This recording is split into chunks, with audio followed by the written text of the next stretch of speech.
Each of you just give us a little overview of who you are, what you're doing, where you're at with your health journey, and then we'll open up we'll ask the audience if they have any questions for you. You'll be right. So, would you like to start then?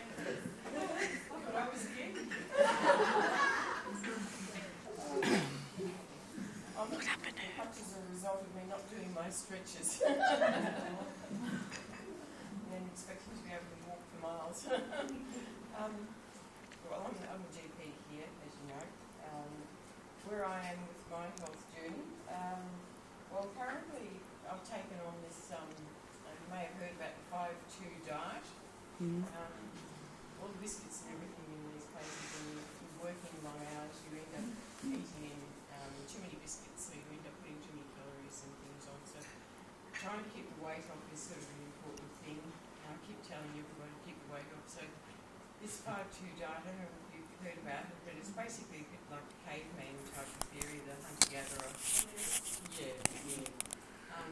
Theory, basically, that in the old days, in the caveman days, they didn't have a surplus of food, so some days you had food, some days you didn't have food.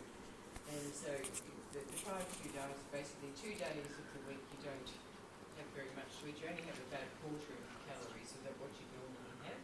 And the other 5 days you basically eat your normal sort of meals. And on the day when you're not having so much, you have black tea and water, and you have probably about 500 to 600 calories, depending on what your normal sort of intake would be. And through this, a lot of people have found they've lost sort of about a kilo or so per week in weight, if that's what you're going to gain. The other good part about it is it's meant to help you, your body to repair in the days when you're actually fasting. Does it not? I don't know. This is what they say. And also it helps to reduce the likelihood of cancers and so forth. Because in the repairing phase, in the 2 days of your fasting, your body's actually not dividing, the cells aren't dividing so actively, so there's less likelihood of cancer developing. Whereas when you're eating, your foods are actually more active in, your cells are more actively dividing. And so overeating induces more sort of mitotic or cellular division and increases likelihood of cancers. That's the theory. Anyway, we thought we'd give it a try. See, I've had breast cancer twice. I don't know if a lot of you know. Some of you do know. So it's a big thing for me to make sure that I eat a diet which I can protect myself because I don't want any more. And also, I sort of try and look for healthy, fresh food, more organic food, rather than processed foods.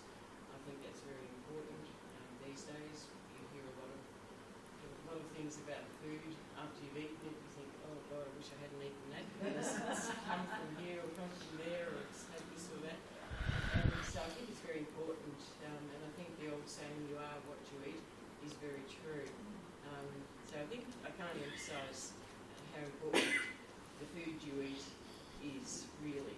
And I think we should all be very aware of that. So I've been going to farmers markets and so forth and trying to be very good and finding out where the food's coming from and what's in it, blah, blah, blah. And hopefully it'll be of use. Part of that came from the fact that I was listening to a dermatologist who was very interested in sunscreens, which everybody applies quite a lot these days. And unfortunately, some of the sunscreens, or quite a lot of sunscreens, have got nanoparticles in them. So that the zincs and things that you put on to help physically protect you from the sun's rays are sort of in a form of a nanoparticle. And it's been shown that apparently nanoparticles may cause an increase in cancer, increase in immunological problems. So that's one reason why it's important to look at your sunscreens. And the other thing is some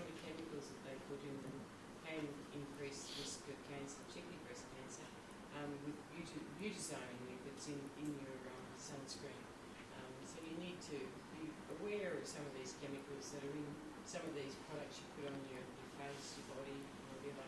Okay, they're not all so fantastic. You might think it's the best thing out, but the chemicals that are put in them to induce you to buy them can cause you more harm in the long run. So you need to be aware. Okay. Kelly, do you want to tell us a little bit about yourself? Or? Yeah, okay. I'm very lucky. I came from a very health conscious family. My brother's type 1 diabetic, so he was type 1 from the age of 5. So we were very lucky that Mum did the whole family approach when he was diagnosed, and we were brought up on a very healthy diet. Like Chris said, so organic foods, with the exception of tonight because I've had nothing to eat since lunchtime, so I wasn't organised. I normally don't eat very much bread and processed foods, and I'm very much that sort of that come together of high protein, vegetables, fruits. That's where I get my carbs and sweet potato, those types of things. I eat like that quite regularly, and I have biggest advice I can give to anyone, which really helps me with that, is I have a food prep day. So on a Sunday or a Monday, I'll cook up a lot of roast veggies and do my own muesli bars, which are literally just nuts and seeds and a bit of honey and avocado and dates all blended up in the blender and chucked in the fridge. So I tried, helps that I bought and bought a Thermomix last year. So just very natural, raw eating most of the time. I've been adjusted monthly since I was a baby with chiropractor, so I find that's helped my health journey as well. I get regular massage, I see a massage therapist in practice, and I do yoga as well as personal training because I enjoy the gym, I enjoy fitness, and as well as doing my own stuff. My health thing this year was to do more meditation and mindfulness because I'm that type A personality that needs to go, go, go. If anyone has seen me in practice, that's all I do to run around. So I need to find the time for me because otherwise when I was going to burn out, that's what I preach more. So yeah, that's where I'm at. Yes, I'm going to start by saying I'm not perfect. I love my food. I love my glass of wine occasionally. But I've learnt a lot as I've gone along. And similar to Kelly, my mum always struggled, not significantly, with her weight. And so, but she's always, I suppose, loved the Weight Watchers program and has taught me that way of cooking. So we've never been deep fryers in our household. And now having had recent experience with some people in this room locally with fitness and looking at what we're eating, that non-processed approach I think is just, for the younger girls here tonight, if there's one thing we can impart to you, is really think about what goes in and try and keep it as unrefined as you can. I think you get to my age and you really appreciate having those tips and the long-term health benefits of sticking to that unrefined food. And I think the other thing also, for those of you who know a fair bit about me, my children are now 14 and 16, and I've had to learn to really make time for exercise, because in the daily juggle that is the working mother juggle, and that covers many in this room, that goes by the wayside when you're driving that taxi around town with children in the back.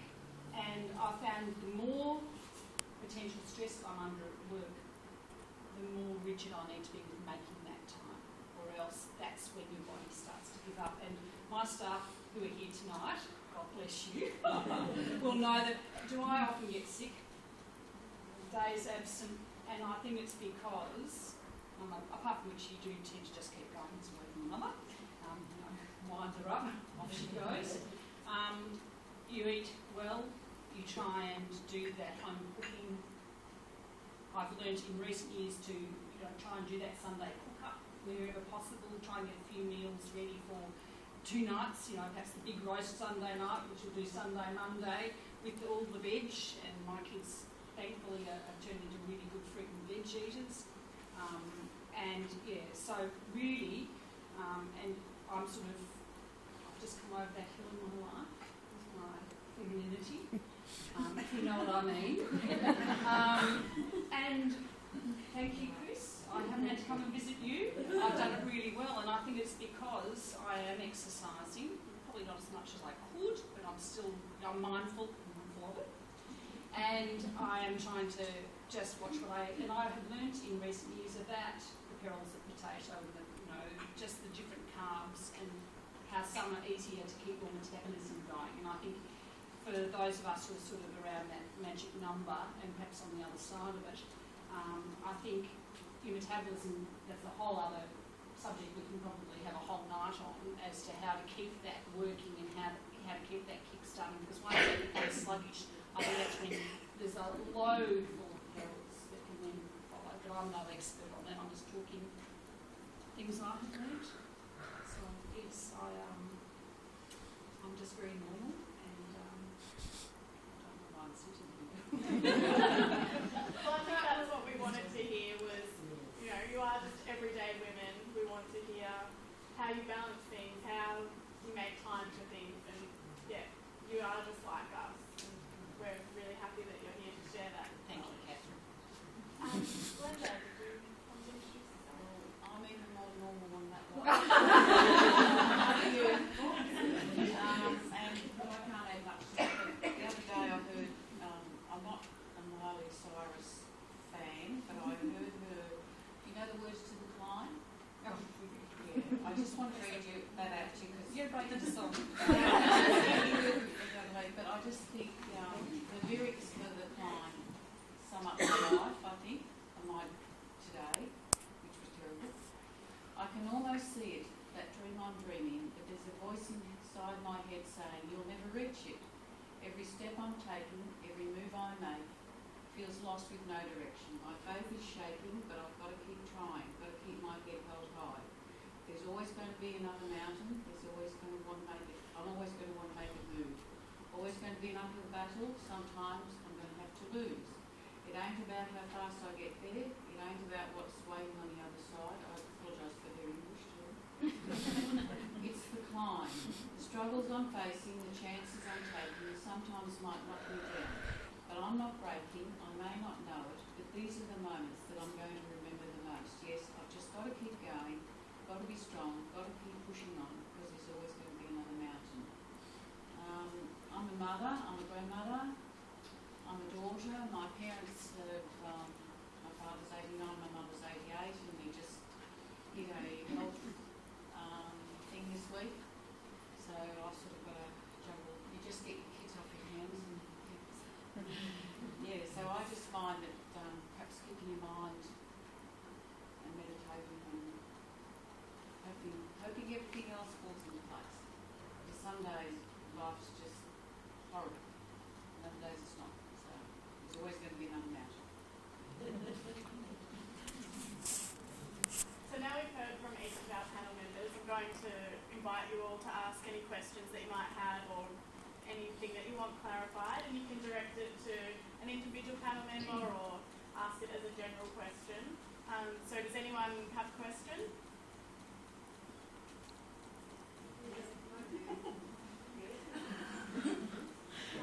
You had this thing up before about Synthetic dominance or stress. magnesium. Yeah, magnesium. Yeah. Underneath it you had with Xania. Yes, I was wondering about that too. What's that? Yeah, it's a herb.